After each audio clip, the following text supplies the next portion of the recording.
internal and external economies.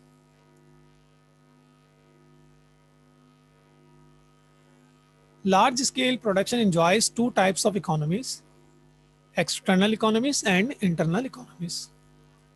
यानी जब एक फर्म अपनी प्रोडक्शन को इंक्रीज करती है तो उसको टू टाइप्स के जो बेनिफिट मिलते हैं वो कहलाते हैं internal economies and external economies. तो अभी हम जो डिस्कस करने जा रहे हैं वो है internal economies. Internal economies are in fact those advantages or the benefit occur to a firm itself when it enlarges its scale of production or expands its volume of output. Internal economies हकीकत में वो advantages या benefit होते हैं जब एक firm अपनी production को इंक्रीज करती है तो उसकी बेस पर वो बेनिफिट वो गेन कर रही होती है। ठीक है, अपनी प्रोडक्शन इंक्रीज करने के बाद एक फर्म जो इंटरनली बेनिफिट गेन करती है उसको बोलते हैं इंटरनल इकोनॉमीज। यानी अपनी फर्म अपनी प्रोडक्शन को इंक्रीज करने के बाद जो उसको बेनिफिट मिलता है उसमें फर्स्ट बेनिफिट है टेक्निकल इकोनॉमीज। यानी जब एक फर्म अपनी प्रोडक्शन को इंक्रीज करेगी तो उसको फर्स्ट बेनिफिट मिलता है कि उसकी टेक्निकल इकोनॉमीज यानी टेक्निकल बेनिफिट मिल रहे होते हैं उसको। उसको प्रोडक्शन जब वो प्रोडक्शन करती है तो उसकी बेस पर उसकी जो टेक्निक्स हैं वो बढ़ जाती हैं, यानी टेक्निकल स्किल्स बढ़ जाती हैं उसकी। जैसे कि हमने एग्जांपल दी थी कि एक फर्म जो है वो 1000 यूनिट्स मैन्युफैक्चर्ड कर रही है और जो सेकंड फर्म है वो 1 मिलियन यूनिट्स मैन्युफैक्चर्ड कर रही है। तो जो 1 मिलियन प्रोड्यूस कर रही है या मैन्युफैक्चर्ड कर रही है यूनिट, तो उसकी जो टेक्निकल उसकी जो इकोनॉमीज हैं या बेनिफिट हैं वो ज़्यादा होंगे, उसकी स्किल्स ज़्यादा होगी। ठीक है, सेकंड बेनिफिट क्या मिलता है? Managerial economies. जब एक फर्म मिलियंस में मैन्युफैक्चरिंग कर रही है तो उसको मैनेजरल इकोनॉमीज से मिलती है कि मैनेजमेंट लेवल पे उसके स्किल्स बढ़ जाती हैं। जैसे कि जब एक फर्म इतने बड़े पैमाने में मैन्युफैक्चरिंग करेगी तो उसके पास प्रोडक्शन डिपार्टमेंट भी होगा, ठीक है, सेल्स डिपार्टमेंट है, मार्केटिंग डिपार्टमेंट, अकाउंट डिपार्टमेंट, और सबके अंदर मैनेजर्स काम कर रहे होंगे। इसलिए उसकी उसकी जो प्रोडक्शन है बहुत हाई है। ठीक है, लार्ज प्रोडक्शन कर रही है तो उसको इन तमाम डिपार्टमेंट्स में डिवाइड करके फिर उसके बाद उसको मैनेज करना पड़ेगा। ठीक है, तो मैनेजरल उसके स्किल्स इंक्रीज हो जाएंगी। थर्ड है फाइनेंशियल इकोनॉमीज। जब एक फर्म लार्ज प्रोडक्शन करेगी, ठीक है, लार्ज स्केल ऑफ प्रोडक्शन करेगी तो उसको उसको फाइनेंशियली जो बेनिफिट मिलेंगे वो कहलाते हैं फाइनेंशियल इकोनॉमीज। यानी वो फर्म एक तो अपने फाइनेंशियल रिसोर्सेज को कवर कर लेगी, यानी अगर उसके उसको बीच में ड्यूरिंग द ईयर उसको कैश की नीड होती है या फाइनेंस की नीड होती है तो वो इजीली उसको गेन कर लेगी, यानी बैंक से लोन ले लेगी वो। इसलिए कि इतनी बड़ी ऑर्गेनाइजेशन है तो उसको बैंक इजीली लोन भी पे कर देगा, इसलिए कि वो रिफंड कर देगी। उसके इतने एसेट्स होंगे, उसके इतने रिसोर्सेज होंगे कि वो इजीली उसको पे कर देगी। ठीक है, तो फाइनेंशियल इकोनॉमिक्स मीन्स एक फर्म को अपनी प्रोडक्शन इंक्रीज करने की बेस पर जो बेनिफिट मिलते हैं वो कहलाते हैं फाइनेंशियल इकोनॉमिक्स। ठीक है, रिस्क बेरिंग इकोनॉमीज।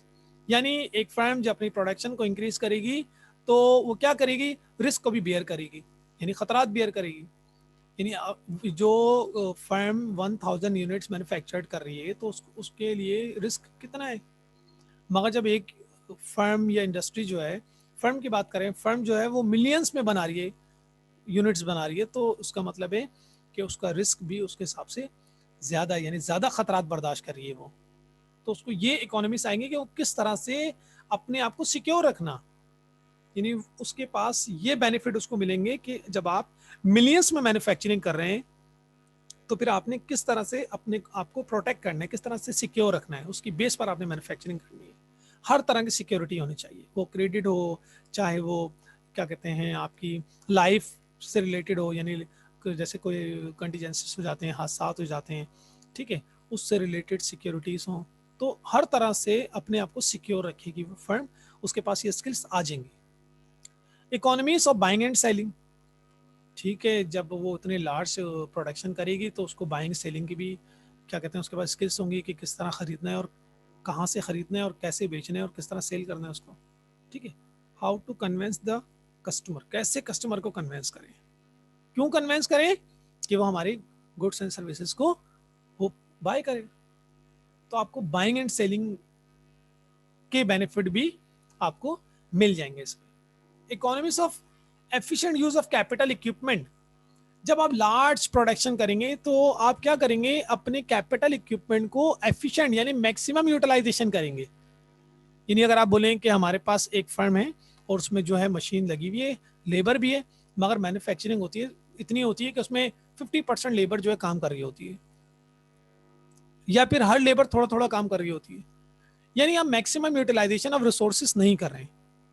मगर जब आप लार्ज प्रोडक्शन कर रहे होते हैं, ठीक है, जब आपका लार्ज स्केल ऑफ प्रोडक्शन होगा तो आप क्या करेंगे, आप मैक्सिमम यूटिलाइजेशन ऑफ रिसोर्सेज कर रहे होते हैं। ठीक है, तो लार्ज स्केल ऑफ प्रोडक्शन का एक जो इंटरनल बेनिफिट मिलता है वो ये होता है कि एक फर्म अपने रिसोर्सेज को मैक्सिमम यूटिलाइज कर रही होती है। ठीक है, नेक्स्ट है economics of research and experiment.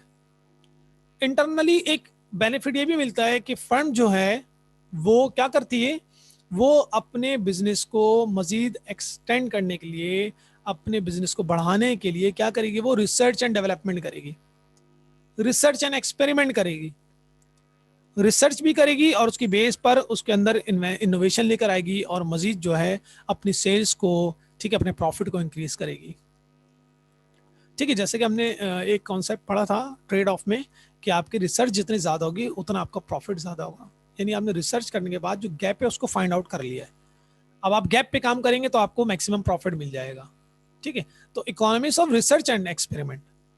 Next है economics of advertisement and salesmanship. फिर आपको एक लास्ट जो बेनिफिट है वो ये मिलेगा कि आपकी एडवर्टाइजमेंट और सेल्स की जो स्किल्स है वो इंप्रूव हो जाएगी। यानी आप मैक्सिमम जो है एडवर्टाइजमेंट करेंगे। जैसे कि एक बहुत बड़े ब्रांड, अगर हम देखें बड़े बड़े ब्रांड जिसमें कोको कोला है, वो अपनी रेवेन्यू का एक बड़ा हिस्सा, यानी 20-30% है, उससे भी ज्यादा तकरीबन 40% जो एडवर्टाइजमेंट पे लगाते हैं वो। ठीक है, तो इंटरनल जो बेनिफिट एक फर्म को मिलेंगे अपने प्रोडक्शन इंक्रीज करने के नतीजे में, कि उसकी एडवर्टाइजमेंट भी इंक्रीज हो जाएगी और सेल्समैनशिप भी उसकी इंक्रीज हो जाएगी। ठीक है, तो इन सबकी बेस पर उस फर्म की जो सेल्स है वो इंक्रीज होगी और उसका प्रॉफिट जो है वो भी इंक्रीज हो जाएगा, यानी मैक्सिमाइजेशन ऑफ प्रॉफिट की तरफ मूव करेगी वो। ठीक है, तो एक फर्म जब अपने जो प्रोडक्शन है जब उसको इंक्रीज करती है तो उसकी बेस पर उसको कौन कौन से बेनिफिट मिलते हैं, उसकी टेक्निकल इकोनॉमिक्स यानी टेक्निकली उसको बेनिफिट मिलते हैं, उसकी टेक्निकल जो थिंकिंग है या टेक्निकल जो स्किल्स है वो इंप्रूव हो जाती हैं, उसकी मैनेजरल जो बेनिफिट उसको वो उसको मिलते हैं, उसके मैनेजरल स्किल्स इंप्रूव हो जाती हैं, उसको फाइनेंशियल इकोनॉमिक्स मिलते हैं, रिस्क को ज़्यादा से ज़्यादा बेयर कर सकती है, उसको बाइंग सेलिंग के तरीके आ जाते हैं कि कहाँ से बाय करना है, कैसे सेल करना है, वो अपने इक्विपमेंट को, अपने कैपिटल को, अपने रिसोर्सेज को मैक्सिमम यूटिलाइज कर रही होती है। ठीक है, इसी इसी तरह बिल्कुल रिसर्च एंड डेवलपमेंट करती है और एडवर्टाइजमेंट एंड सेल्समैन भी उसकी इंप्रूव हो जाती है। ये कब होगी, जब एक फर्म क्या करेगी, मैक्सिमम यानी अपनी जो स्केल ऑफ प्रोडक्शन है लार्ज स्केल ऑफ प्रोडक्शन की तरफ मूव करती है। अगर एक firm large scale of production की तरफ मूव करेगी तो उसको ये तमाम बेनिफिट मिलेंगे। ये इंटरनल बेनिफिट हमने डिस्कस किए हैं जिसको हम बोलते हैं इंटरनल इकोनॉमीज। ठीक है, अब हम डिस्कस करने जा रहे हैं एक्सटर्नल इकोनॉमीज। एक्सटर्नल क्या बेनिफिट मिलेंगे? External economies are those advantages और benefits which arise to each members firm as a result of expansion of the industry as a whole. External economies वो बेनिफिट्स या वो एडवांटेजेस होते हैं जब एक फर्म अपनी प्रोडक्शन को इंक्रीज करती है तो वो जो फर्म होती है उसको और जो इंडस्ट्री होती है सबको उसके बेनिफिट मिलते हैं। फर्म यानी किसी एक कारखाने की फैक्ट्री की बात करें तो एक फर्म की बात हो रही है, जब एज अ होल बात कर रहे होते हैं तो इंडस्ट्री की बात कर रहे होते हैं। ठीक है, बाटा की बात करें तो हम बोलते हैं बाटा एक फर्म है, एरोसॉफ्ट एक फर्म है, इंग्लिश बूट हाउस एक फर्म है, नाइकी एक फर्म है। मगर जब इसको हम ऐड कर लेते हैं सबको तो बोलते हैं कि ये इंडस्ट्री है, पूरी शूज इंडस्ट्री है। ठीक है, तो एक्सटर्नल बेनिफिट, जब एक फर्म अपनी प्रोडक्शन को इंक्रीज करती है तो उसको एक्सटर्नल जो बेनिफिट मिलते हैं वो कहलाते हैं एक्सटर्नल इकोनॉमीज, जिसमें हमारे पास 3 जो हमने हैं बेनिफिट लिखे हुए यहाँ पे जिसको बोलते हैं kinds of external economies. First है economies of concentration, when a particular industry is concentrated at a particular area, all the firms including in an industry enjoys some common benefit. जब एक फर्म पार्टिकुलर या फिर जब एक particular industry किसी खास area में कंसंट्रेट करती है तो उसका बेनिफिट क्या होगा? उसका बेनिफिट ये होगा कि उस इंडस्ट्री से रिलेटेड तमाम इंडस्ट्रीज को और उसके अलावा दूसरी जो फर्म्स होती हैं उनको भी बेनिफिट मिल रहे होते हैं। जैसे कि हम बात करते हैं पाकिस्तान के अंदर कोई इंडस्ट्री है, वो खोलता है, चाइना या कोई भी कंट्री पाकिस्तान के अंदर कोई इन्वेस्टमेंट करता है जिसको हम बोलते हैं एफडीआई, फॉरेन डायरेक्ट इन्वेस्टमेंट। जब इन्वेस्टमेंट होगी, जब फर्म बनेगी, फैक्ट्री बनेगी, ठीक है, तो उससे रिलेटेड फर्म मीन्स जब उसकी यहाँ पे क्या कहते हैं प्रोडक्शन होगी तो उसको रॉ मटेरियल भी चाहिए, उसको लेबर भी चाहिए, ठीक है। इसके अलावा उसको जो भी रिसोर्सेज चाहिए वो यहीं से अवेलेबल होंगे उसको। तो एक फर्म के पाकिस्तान में एंटर होने का नतीजा ये हुआ कि पाकिस्तान में जो अनएम्प्लॉयड लेबर थी उसको एम्प्लॉयड हो गई, यानी उनको रोज़गार मिल गया। फिर यहाँ पे उसने रॉ मटेरियल परचेज़ किया, यहाँ से उसने सीमेंट परचेज़ किया, उसने बजरी परचेज़ की, आयरन परचेज़ किया और दूसरे रिसोर्सेज उसने यहीं से परचेज़ किए। तो उस फर्म के आने की वजह से पाकिस्तान के अंदर जो दूसरी फर्म्स थी, उससे रिलेटेड फर्म्स थी, उनको भी फायदा मिल गया। जैसे कि हम देखते हैं स्टील मिल है, अगर स्टील मिल्स ने अपनी प्रोडक्शन इंक्रीज कर दी तो स्टील मिल्स का जो स्क्रैप होता है वो जो दूसरी इंडस्ट्रीज होती हैं वो यूज कर रही होती हैं, जिससे टॉयज बनाती हैं, जैसे खिलौने बनते हैं या दूसरी चीजें बन रही होती हैं। स्टील मिल तो बहुत बड़े पैमाने पे काम कर रही है ना, मगर उसका जो स्क्रैप होता है वो उससे छोटी जो फर्म्स होती हैं, इंडस्ट्रीज होती हैं, वो लेकर और उसके जो है फिर उसको अपने इस्तेमाल में लेकर आती है। ठीक है। सेकंड है economies of information. These economies relate to those benefits which all the firms being included in an industry may derive from the information that are usually provided by the trade and technical journal and the research institute. Economies of information, external जो benefit मिलता है, एक firm अपनी जब production को increase करती है उसकी बेस पर उसको एक्सटर्नल जो बेनिफिट मिलता है वो एक बेनिफिट ये होता है कि उसकी इंफॉर्मेशन, इकोनॉमीज ऑफ इंफॉर्मेशन, यानी वो जो इंटरनेशनल जर्नल होते हैं जिसको बोलते हैं रिसर्च जर्नल होते हैं, उससे डेटा को कलेक्ट करती है, ठीक है, उसमें से गैप को फाइंड आउट करती है, देन उस गैप के ऊपर काम कर रही होती है। फॉर एग्जाम्पल अभी हम देखते हैं कि HEC की एक पॉलिसी आई थी कि वो चाह रहे थे कि जो रिसर्च आपके स्कॉलर्स हैं या जो रिसर्च का एक पार्ट है पूरा पाकिस्तान के अंदर, ठीक है, इन रिसर्च को हम इंडस्ट्री से जोड़ दें। रिसर्च जब तक इंडस्ट्री से लिंक में नहीं आएगी उस वक्त तक मुल्क में डेवलपमेंट नहीं होगी, क्योंकि रिसर्च स्कॉलर्स ये बता रहे होते हैं कि इस वेरिएबल्स पे अगर काम किया जाए तो आपकी फर्म को इतने बेनिफिट मिलेंगे। रिसर्च स्कॉलर्स ये बता रहे होते हैं कि ये जो आपकी ये जो मुल्क के अंदर ये जो इंडस्ट्रीज काम कर रही हैं, ठीक है, और इसमें ये गैप है, अगर इस गैप के ऊपर काम किया जाए तो आपकी इंडस्ट्री प्रमोट करेगी। ये भी बता रहे होते हैं कि अगर मुल्क को आपने तरक्की की राह पे लेके जाना है, यानी डेवलप कंट्रीज के साथ मिलना है आपको, तो क्या करें, वो गैप बताएंगे कि आपने इन इन जगहों पर काम करना है, ठीक है। वो गैप फाइंड आउट करने के बाद फिर जो मुल्क की जो क्या कहते हैं गवर्नमेंट होती है उस गैप पे अगर काम करे तो मुल्क को भी आप क्या कह सकते हैं डेवलप कंट्रीज के साथ मिला सकते हैं, यानी तरक्की के राह पर उसको लेके जा सकते हैं।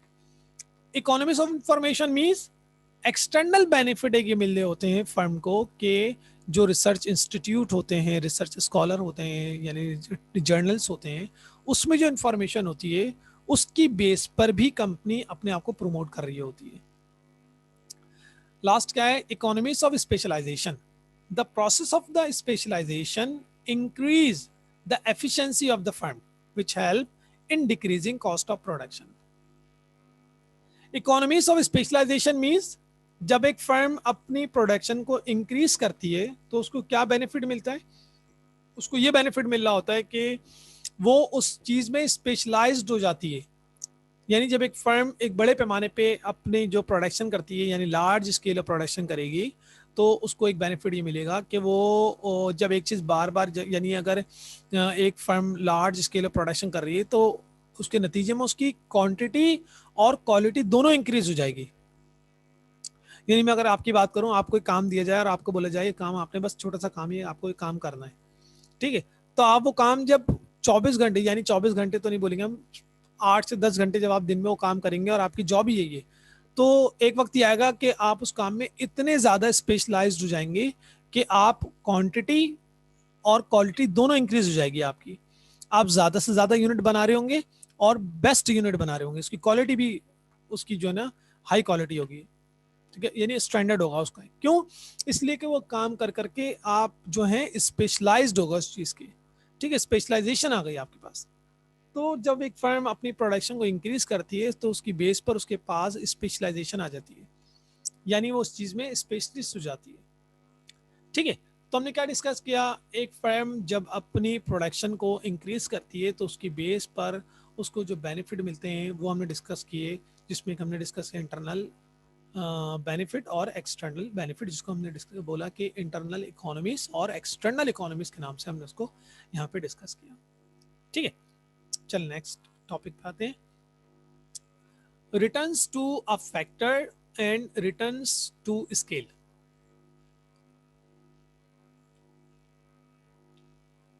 Returns to factors and returns to scale are two important laws or laws of production. Both laws explain the relationship between inputs and outputs. यानी ये जो return to factors and return to scale हैं, ये दो तरह के यानी two important laws हैं। ये दोनों लॉज जो है हमें क्या बता रहे होते हैं, the relationship between input and output का रिलेशनशिप बता रहे होते हैं। Both laws have 3 stages of increasing, constant and decreasing return. ये दोनों लॉस क्या बता रहे होते हैं कि 3 स्टेजेस बताते हैं, increase, constant and decreases return को हमें बता रहे होते हैं। ये क्या होते हैं हम आगे डिस्कस करेंगे। Even then there are fundamental differences between the two laws. इन टू लॉज के अंदर जो है कुछ डिफरेंसेस भी हैं, वो हम आगे भी डिस्कस करने जा रहे हैं। Difference between return to factor and return to scale. Return to factor और रिटर्न टू स्केल में जो सबसे इंपॉर्टेंट जो डिफरेंस है वो ये है कि return to a factors relate to the short run period and return to scale relate to the long long run period. यानी फर्स्ट वाला शॉर्ट रन पीरियड से रिलेट करता है और सेकंड वाला लॉन्ग रन पीरियड से रिलेट करता है। Returns to factors relate to the short period production function when the quantities of some inputs are kept fixed and the quantity of one or few inputs are changed. This kind of production function are studied under laws of return and law of variable proportion. यानी ये जो हमने भी discuss किया return to a factors जो कि short term period से relate करता है, ठीक है। इसके अंदर हम क्या कर रहे होते हैं, हमारे पास 4 फैक्टर्स ऑफ प्रोडक्शन होते हैं जिसमें से हम 2 वेरिएबल्स को, यानी 4 में से 2 वेरिएबल्स को यानी लेबर और कैपिटल को वेरी करते हैं यानी चेंज करते हैं। इसलिए कि शॉर्ट रन में हम तमाम फैक्टर्स ऑफ प्रोडक्शन को वेरी नहीं कर सकते, चेंज नहीं कर सकते, इसलिए कि टाइम पीरियड कम होता है हमारे पास। लॉन्ग रन में आप सब फैक्टर्स को चेंज कर सकते हैं, ठीक है। शॉर्ट रन में जब आप तमाम फैक्टर्स को वेरी नहीं कर सकते, ठीक है, तो आप क्या करेंगे, लेबर और कैपिटल को वेरी करेंगे यानी चेंज कर देंगे और उसकी बेस पर अपनी प्रोडक्शन को इंक्रीज करेंगे, ठीक है। तो उसके जब हम अपनी प्रोडक्शन को इंक्रीज करेंगे तो हमारे पास 3 फेजेस खुलेंगे, या तो इंक्रीज रिटर्न होगा या कांस्टेंट रिटर्न होगा या फिर डिमिनिशिंग रिटर्न होगा। वो क्या होता है हम आगे डिस्कस करेंगे।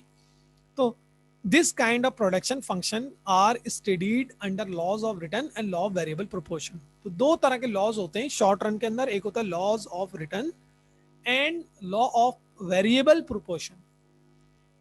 laws of return and laws of variable proportion. These are also called short run production function. इसको हम short run production function भी कहते हैं।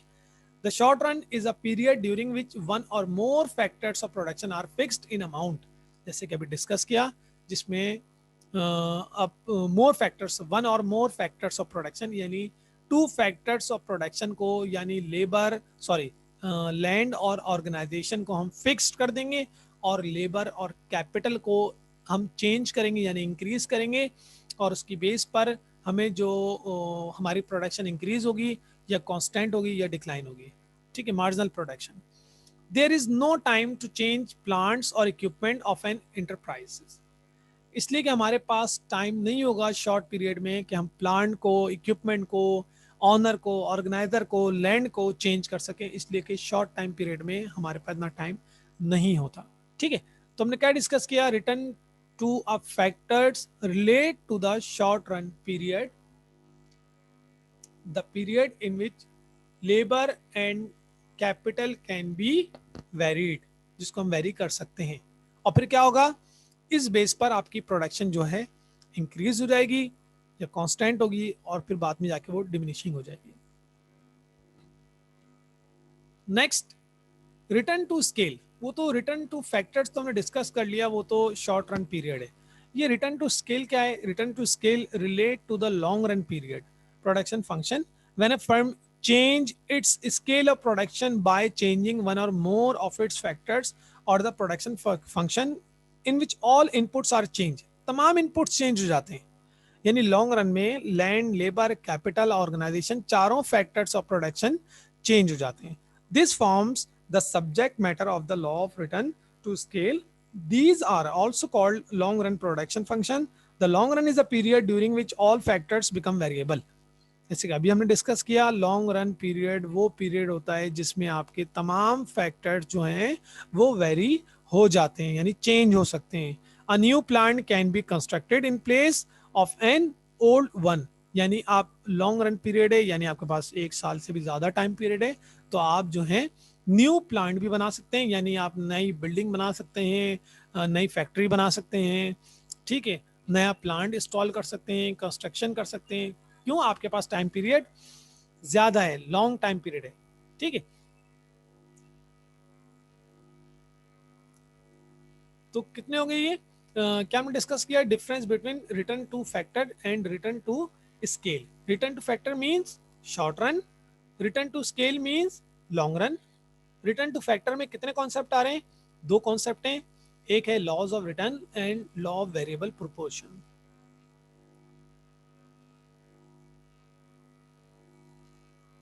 ये लॉज ऑफ रिटर्न क्या होता है?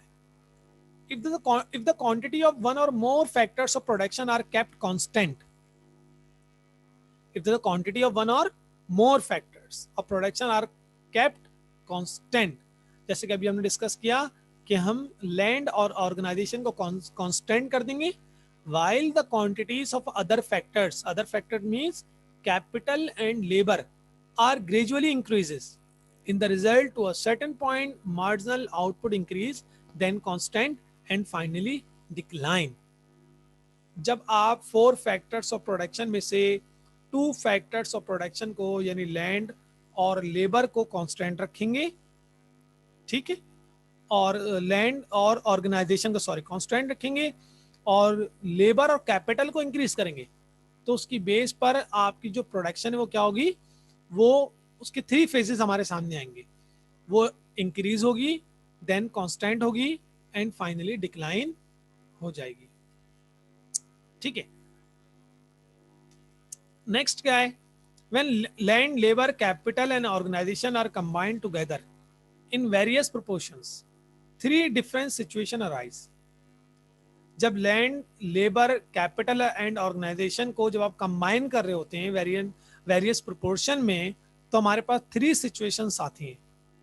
These situations are given the name of laws of return, और उस सिचुएशंस को हम बोलते हैं लॉज ऑफ रिटर्न।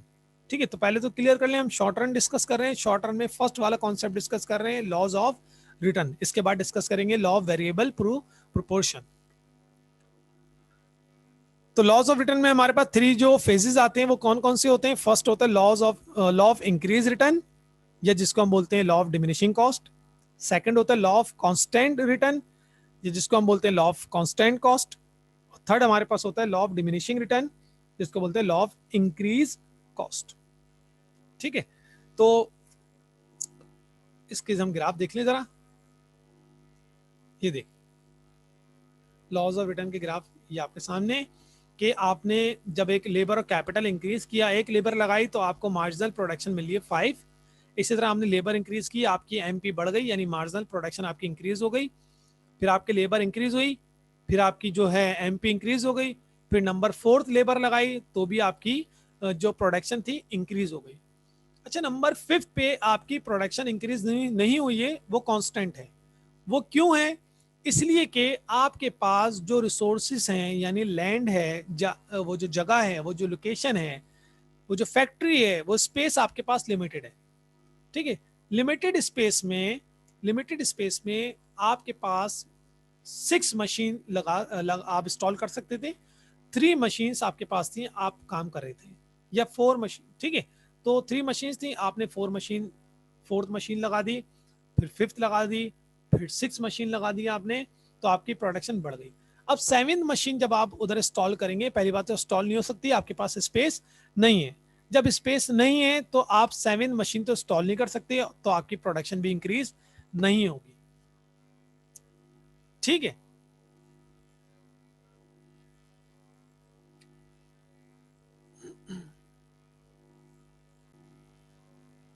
ठीक है, तो हमने क्या डिस्कस किया? लेबर कैपिटल, जैसे जैसे आप लेबर और कैपिटल इंक्रीज कर रहे हैं, तो एक पॉइंट तक, यानी 4th लेबर तक, आपके जो एमपीए मार्जिनल प्रोडक्शन है वो इंक्रीज होती है, देन कांस्टेंट रहती है, और फिर डिक्लाइन हो जाती है। ठीक है। ये क्या रीजन है? ये रीजन ये है कि आपके पास जो स्पेस है वो लिमिटेड है। उस लिमिटेड स्पेस में जैसे जैसे आप लेबर इंक्रीज करेंगे, एक वक्त तक तो आपकी प्रोडक्शन इंक्रीज होगी, देन कांस्टेंट हो जाएगी और डिक्लाइन हो जाएगी।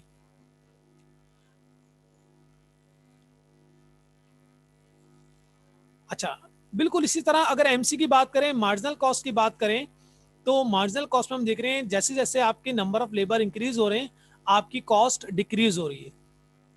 नंबर ऑफ लेबर इंक्रीज यानी आपकी प्रोडक्शन बढ़ती जा रही है और आपकी जो कॉस्ट है वो डिक्रीज हो रही है। एक वक्त को आपकी कॉस्ट कांस्टेंट हो गई और फिर इंक्रीज होना शुरू हो गई। ठीक है। तो हमें इसको यहां पर और क्लियर करना पड़ेगा, ग्राफ हम बाद में डिस्कस करेंगे। ये ऊपर जो मैंने आपको बताया कि जैसे जैसे आप अपनी रिटर्न को इंक्रीज करेंगे, यानी प्रोडक्शन इंक्रीज करेंगे, आपकी प्रोडक्शन इंक्रीज होगी। जैसे जैसे आपकी प्रोडक्शन इंक्रीज होगी, बिल्कुल उसी तरह आपकी कॉस्ट कम होना शुरू हो जाएगी। यानी नंबर ऑफ यूनिट्स इंक्रीज होंगे तो आपकी पर यूनिट कॉस्ट डिक्रीज हो जाएगी। ये कहलाते हैं आपका इंक्रीज रिटर्न डिमिनिशिंग कॉस्ट। इधर रिटर्न का मतलब प्रॉफिट है, कि आपको ज्यादा से ज्यादा रिटर्न होगा और उसकी बेस पर आपकी कॉस्ट जो है वो डिक्लाइन हो जाएगी, कम हो जाएगी। ठीक है। और नेक्स्ट में हमने क्या डिस्कस किया? कांस्टेंट रिटर्न, कांस्टेंट कॉस्ट, और थर्ड में डिमिनिशिंग रिटर्न और इंक्रीज कॉस्ट। जब आपकी जो प्रोडक्शन कम हो जाएगी, अगर रिवर्स कर लें हम, प्रोडक्शन कम हो जाएगी तो आपकी जो कॉस्ट है वो इंक्रीज हो जाएगी। जब आपकी प्रोडक्शन कम हो जाएगी तो पर यूनिट कॉस्ट भी इंक्रीज हो जाएगी। ठीक है। क्वेश्चन देख लें, पीछे से क्वेश्चन हमारे पास आ रहे हैं।